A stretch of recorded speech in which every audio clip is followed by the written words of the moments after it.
There's one person who they said, "Oh, down the line, I could definitely see you partnering with Calm or Headspace." And that one made me laugh because my response was like, "Oh, nah, I'm trying to replace them." Friday means another video, audio journal entry. And for those listening on audio, thank you because my barber would be mad at me for posting this. Your boy looking beat. I gotta get a haircut. I think a haircut would definitely boost my confidence. In every regard. I probably walk into the gym thinking I could push more weight. If I go for a run, I probably think I could run faster, further, longer. Ooh, are we talking about cardio? Anyway, let me focus. So on Friday, instead of the Tuesday episode where we have another guest talk about their self-discovery journey, their experience with authenticity, I'm talking about my own journey with authenticity and self-discovery. Essentially in this live, unedited audio video journal entry. And I try to ask myself two questions. One, how am I feeling right now? And then two, how do I want to feel if it's any different? So let me start there. How am I feeling?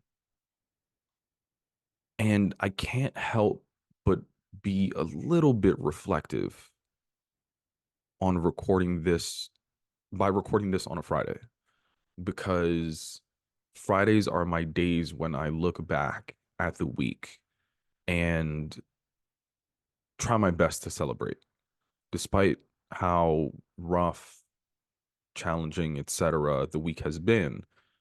I pull out three wins and highlight them to myself and to friends, people in my life that I care about and care about me.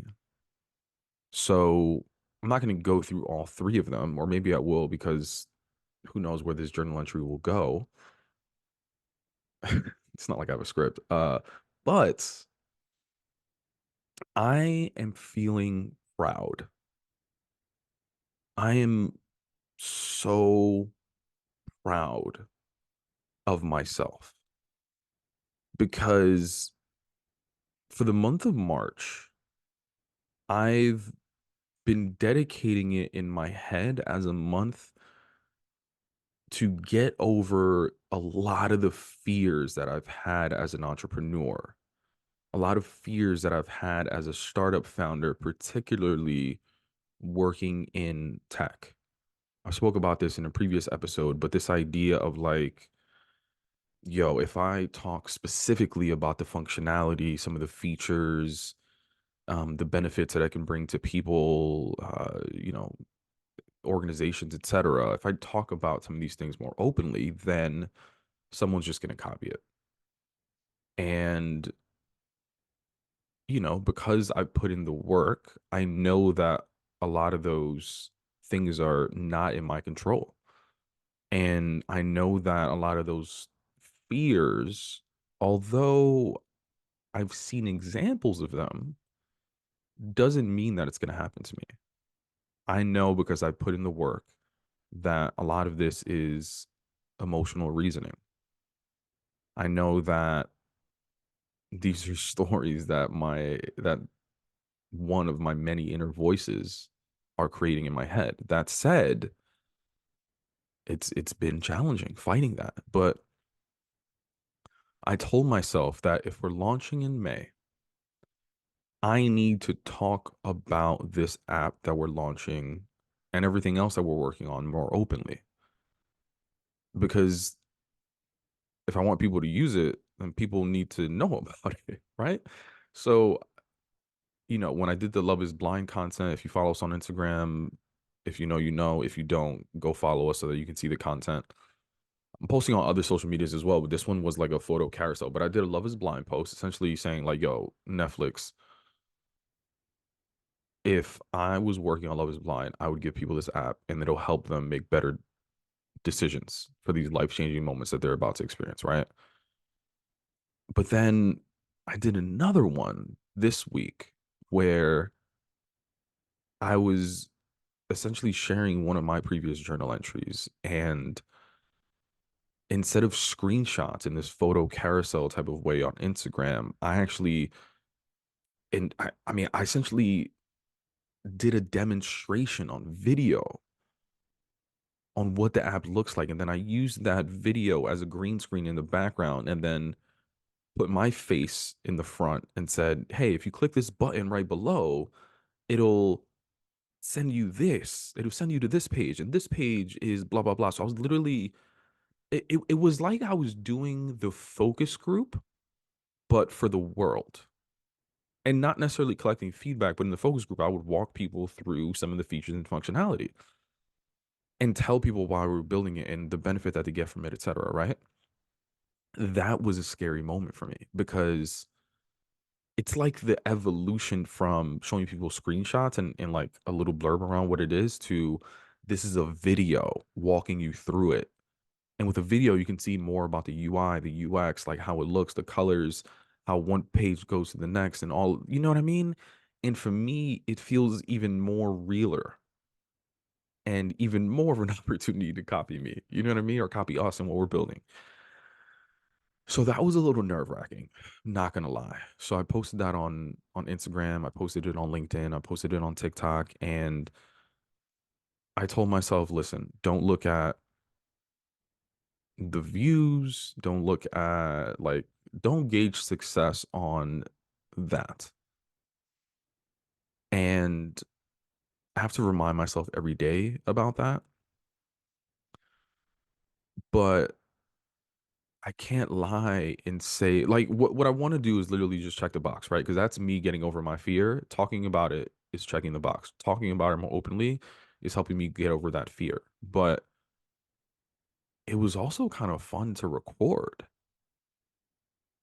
And something else that I've done this week is I've actually shared the um the link to the chat GPT version of the app. So it's not the whole app, but it's just like the chat functionality of it with like two people and they're using it as well. But I'll get back to that because now I feel like I'm going on a little bit of tangent. Let's get back to the posts.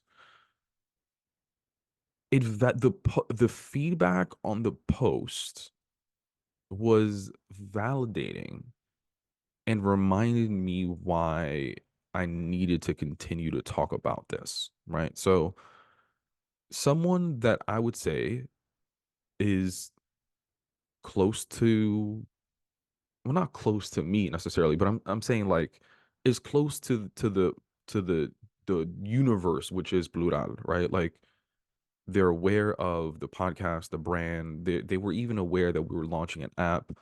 Maybe vaguely knew about the functionality, but when I posted the video and the explanation, this person said, "Wow." Essentially, like not word for word. I don't want to direct quote them because I don't even have my phone in front of me to see the message, but they said essentially, wow, I knew you were building an app, but I didn't know it was an app that was essentially going to solve the problem that I was actually experiencing, right? Someone else said, oh, I signed up for the app launch waitlist immediately after watching this video. And there were just a lot of like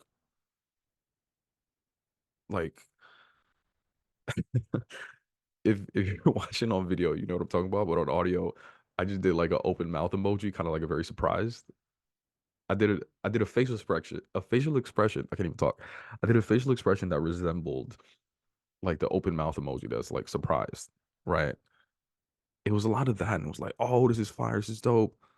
It was a, I would summarize it overall with excitement, but there were also people that said, I'm really impressed. And that's a response that I also didn't imagine getting of just people being impressed. That felt, I want to say that felt good, but I want to challenge myself and think of a better word. It was flattering. Yeah. I mean, obviously it felt good, but like it was. It was surprising, it was flattering, it was almost like celebratory. It made me feel like, oh, we're on to something. And I know that we're on to something. I know this. But it just again reiterated that. Another interesting comment that I received was, oh, I can see, and again, I don't want to reveal people's identities because, these are private conversations, but I do think that talking about it without mentioning people's names, genders, etc., I think it's still a way to talk about it because, again, it's helping me process my feelings and emotions. But there's one person who they said, oh, down the line, I could definitely see you partnering with Calm or Headspace. And that one made me laugh because my response was like, oh, nah, I'm trying to replace them. And the person responded was like, oh, I see, I see the vision, right? But yeah, I mean, I'm actively, y'all know, I'm actively pitching this app as a replacement for a lot of existing wellness, mental health apps, product services because it's not really resonating with our community. They need a better solution that aren't just glorified content libraries. And I'm not saying, no, I am saying that. Yeah, no, I'm saying it. Pew pew. Um, and there's a lot of other apps that are like that, but I think we've built something and we're continuing to build something very special and needed. So I laughed at that one and I think I don't know. I don't know what other emotions are coming up with that specific comment, but no, you know what it is? I'll say this. I think I was like, "Oh, you don't see the big vision." There's so much like this. How do I say this? All right. And I spoke about this during the prototype testing with the users that with the, potential users and customers. But the first slide before even showing people the app, I showed people The Simpsons when they first launched. And I don't know, 50 years later, I don't know how long The Simpsons has been on television, but it is forever ago, right? And if you looked at The Simpsons when they first launched, it looks like I drew that. You know what I mean? It was it was not beautiful by the standards to which we hold cartoons today. It was looking as beat as I look right now without a haircut. But imagine the Simpsons producers, creators, founders would have waited to launch until they perfected that drawing, what they were supposed to look like, perfected their craft, etc. Like they probably would have never launched. They would have been judgmental on themselves. They would have been, I don't know, like they would have been too critical. Imagine they were perfectionists. And maybe they were perfectionists and maybe they thought for that time, right? But whatever. I think another fear of mine in talking about and showing people what the app looks like, the functionality, the features is that people in a way will like judge it for what it is or maybe judge it for what it doesn't have yet, not knowing that this is a marathon of a product development journey. I mean, I can only afford. I mean, let's talk about the launch, right? Like, it'll only have the iOS version, Apple live in May. That's all I could afford. Like, there's so much other functionality that I would have loved to include on this, but I want to get a product out there quickly, responsibly, and also something that I can afford. You know what I mean? So I hope people give us grace. And I think we're gonna launch an amazing experience in the first version, but I want people to know that there's so much more on the way. And although this is the first iteration and it's going to be a dope experience and it's going to provide value from day one, there are so many ideas and things that people have told us that they want to see in this that it's going to it it's just going to be dope. It's going to be really dope. So overall, I will say that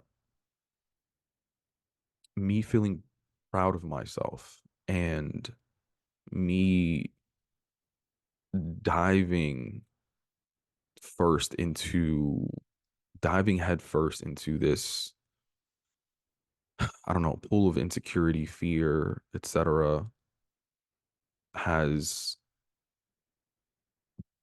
built almost like an excitement to talk about it more.